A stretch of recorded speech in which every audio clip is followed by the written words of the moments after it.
What we have known from a lot of work that has happened in animal experiments is that all of the drugs of abuse, whether they are legal or illegal, biology does not make that distinction. They all have a common pharmacological effect in the brain.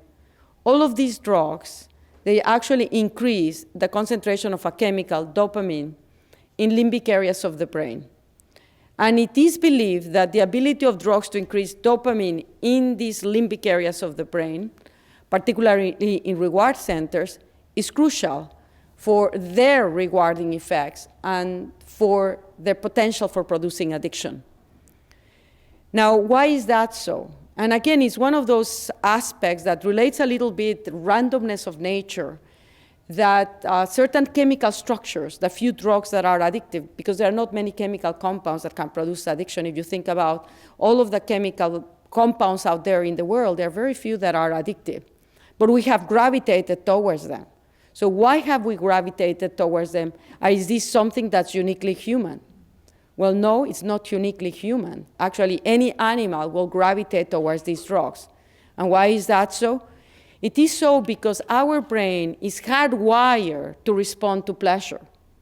And this is a very intelligent design by which nature ensures that it will make us do behaviors that are indispensable for survival.